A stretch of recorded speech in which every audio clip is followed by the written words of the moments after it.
Welcome to another episode of the Expat Focus podcast. I'm your host, Carly, an Australian expat in France, and today I'm joined by Tom Zachystal. He's the president of IAM, a California-based investment management and financial planning firm that specialises in services for US expats.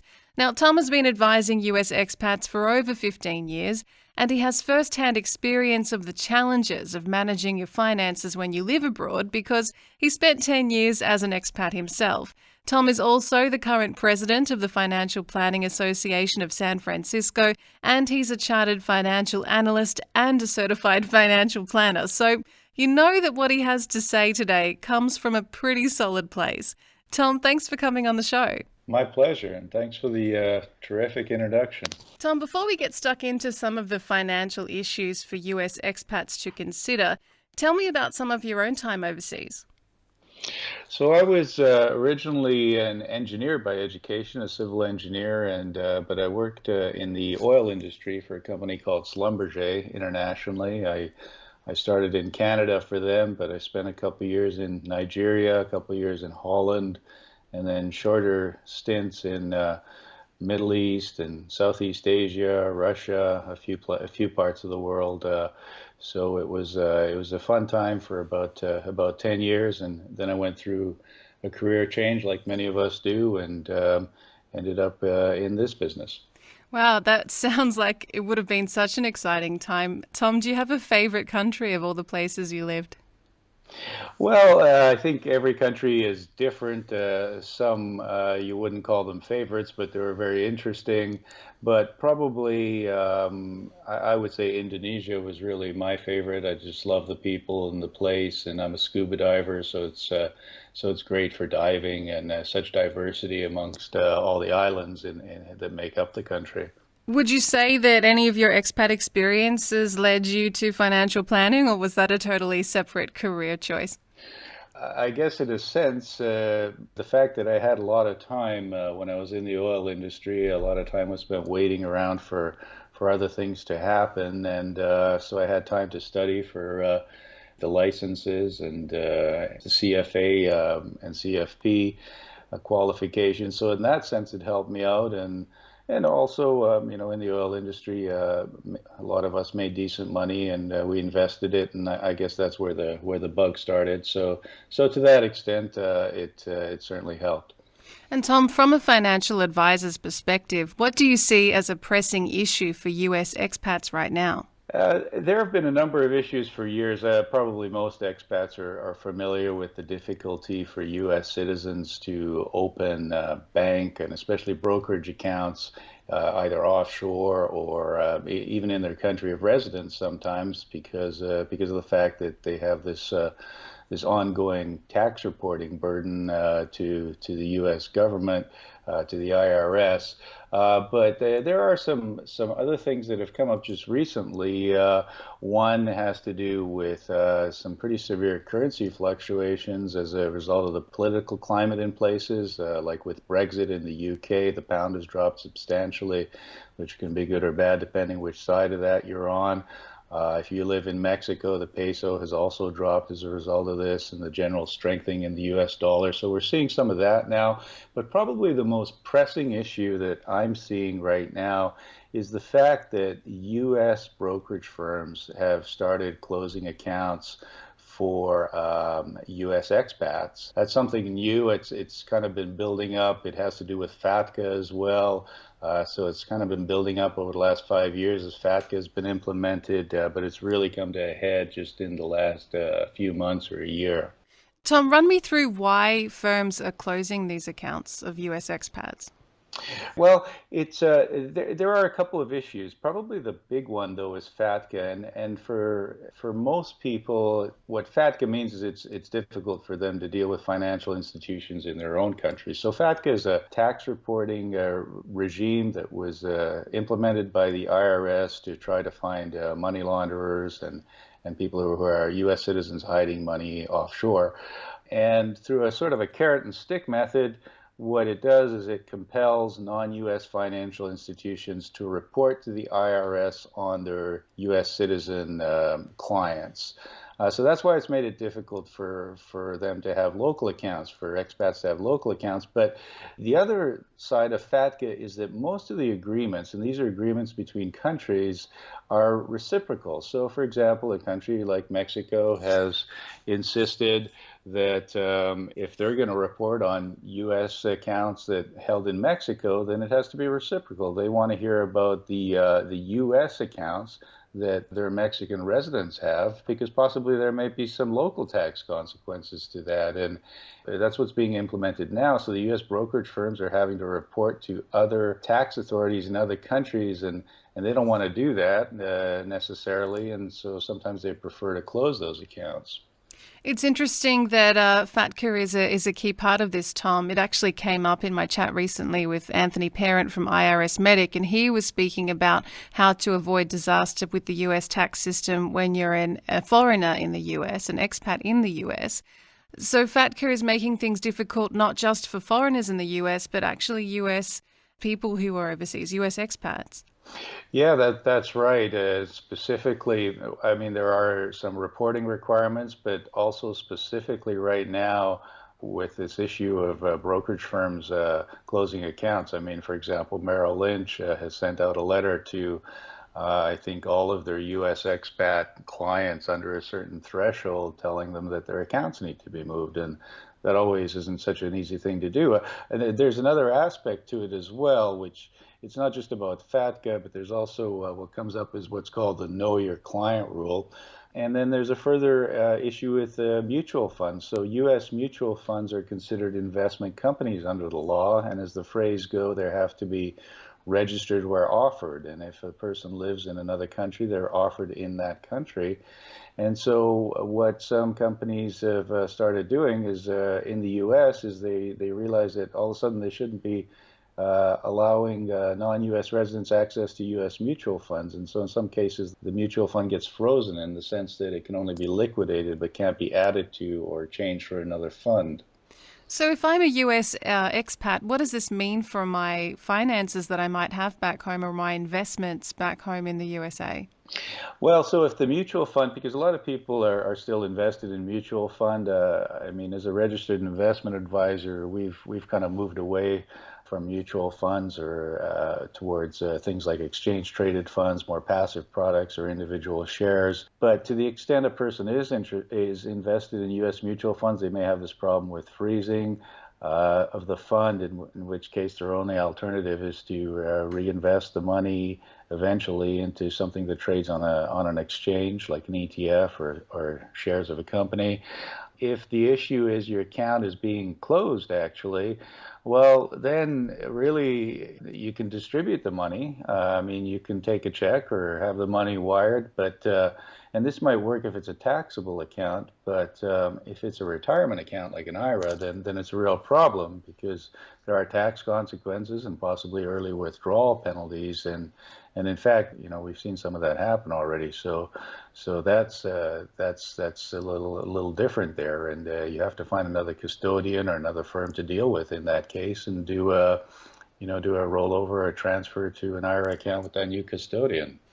Tom, these rules, FATCA and KYC, are they intended to make things difficult for US expats, or is this just an unfortunate situation because of how countries need to report to each other now? Well, FATCA specifically, I think, is a consequence of the fact that some time ago the IRS, no doubt many people have heard about this issue with UBS in Switzerland and how a lot of Americans were hiding money in Switzerland, and the IRS found out about this, and then they decided, well, there's probably a lot more of that money out there that hasn't been taxed, and we'd like to tax it.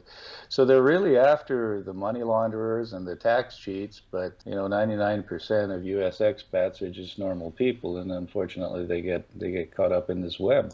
What do you find the common course of action is for US expats who need to do something because they're receiving a letter telling them their US account is being closed? Well, the first thing is hopefully they do something, because what I've also seen is that people do nothing. They get this letter, they ignore it, they figure nothing can happen, they're busy, and then all of a sudden they get a check from their brokerage firm. And if that check is from a tax-deferred account like an IRA, well, then it's a distribution, and it could be a very large distribution with substantial tax consequences. So if that happens, then they still have some options. I mean, you can do what's called an indirect rollover to another firm. You have 60 days to do that. Possibly you could get that extended. So there's still some options, even if that happens. But obviously, that isn't a very good situation. So people really need to deal with it when the letter comes. And quite often, the only alternative they really have is if it's a taxable account, possibly they could move it to their own country into some account. But if it's a tax-deferred account like an IRA, a Roth, a 401k, then they need to find another provider for that. They need to find another place to park that tax-deferred money, or they need to commit to the fact that, okay, they're going to take this massive distribution and there's going to be tax consequences to that. Is it only Merrill Lynch that has been sending these sort of letters? It isn't, but I've seen, I would say that at least now, and what I've seen in the last few months, possibly the last year, is that Merrill Lynch has the broadest policy. They seem to be sending letters to all their U.S. expat clients, I think under a certain account threshold. But I've also seen letters from, let's say, Charles Schwab, which is a discount brokerage firm. They sent letters to people in 5 countries just recently. I remember New Zealand was one. I think South Africa was another. I can't remember the others. Dominican Republic. So for other firms, it's sometimes country specific. But Merrill Lynch seems to have adopted sort of a blanket philosophy, and the other one is Fidelity has been doing this for a long time. The obvious question, Tom, is this issue something that your firm assists clients with? Yeah, it is, and we help people actually in 2 ways. Obviously, we're happy to take this business. This is what we do. 90% of our clients are U.S. expats. We can accommodate people living almost anywhere with taxable or tax-deferred accounts. But some people are not going to be our clients. They prefer to manage their own money, and if that's the case, then I'm happy to direct them to a brokerage firm that will accommodate them at no charge. So either way, we're happy to help people deal with this. Tom, is this the biggest concern on the financial front for US expats at the moment? Well, I think if this is affecting you and you've gotten the letter, then it's probably a pretty pressing matter, and it may be a big concern. If you haven't gotten the letter, then obviously there's other things you're thinking about. You might be thinking about currency fluctuations, for example, or possibly the political climate, the advent of populism is affecting investment markets substantially, things like that. So it really depends on a person's particular situation. I mean, the other sort of ongoing issue that comes up is, and some of it is related to currency fluctuations as well, is if people are retired overseas, well, then their situation may be changing. If they've been affected by these currency fluctuations negatively, then maybe they're thinking about whether they still have enough money left to last them through retirement in that other country. So things like this come up, but I would say if you've received one of these letters or you are in the circumstance of having to deal with this account closing issue, then it's probably a pretty pressing issue. It sounds like something that, especially when you have investments and significant finances back in the USA, you should really be aware of. That's right, and you might want to take a proactive approach. What I suggest people do is call up their brokerage firm in the States, and a lot of people are using U.S. addresses on those accounts, and so that's another thing. Maybe they just haven't been sort of found out, but it's an obligation of the investment company in the U.S. to know where their clients actually do live. So some people are using mail forwarding addresses, some people are using friends' addresses in the U.S.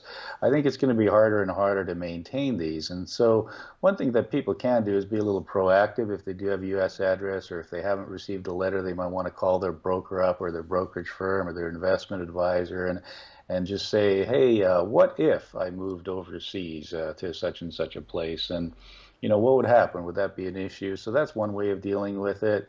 I would say be wary of using these mail forwarding addresses, especially. Probably at some point you're gonna have an issue with that. Also, some people are using addresses in states that have a state income tax, which brings up another issue because U.S. expats typically are subject to U.S. federal tax, but not state tax because they don't live in the states. But if you're using an address in a state that does have a state income tax, then the 1099 forms at the end of the year are going to the state tax authority, and sooner or later they're going to want to know where their tax dollars are. So that's another issue that comes up as well. You've kind of answered the question for me. Does it solve your problem if you just pretend that you're not overseas? It has solved the problem, and for many people it still does. But I think the system is kind of working through it. And here's a great example. So I had a person call me up, a U.S. expat in Singapore, and he had been contacted by I forget which brokerage firm in the States. And he was using a U.S. address on the account, and he'd had that account for a while. And basically, he got a letter, or maybe it was a phone call that said, "We notice we've been tracking your IP address when you've been logging into your account, and we notice you've been logging in from Singapore for the last 2 years. And unless you can prove that you're actually a U.S. resident, then we're going to have to close your account." So, they are looking into this because these brokerage firms have this obligation to report to the other country's tax authority now, and so it's really their problem, and they're going to find ways to deal with that. I would say that being a little proactive, and you want to know what your situation is. You don't want to be worrying about this, and it may not be an issue. Like I say, some of these firms have country-specific policies. It may not even be an issue for you, but it's nice to know where you stand, and because once you get this letter, there's typically I've seen a month, sometimes 90 days to move the account. So you don't want to be scrambling at the last minute. Tom, thanks so much for making us aware of this issue for US expats, and I'm sure many will take action after hearing about this to see what their status is. My pleasure, Carly. Nice talking to you. Well, that's it for today. If you'd like to discuss this episode, ask questions, or share your own experience as a US expat, please head over to expatfocus.com and follow the links to our forums or Facebook groups. Also, remember to check out our previous episodes at expatfocus.com/podcast. They're also on iTunes, and I'll catch you next time.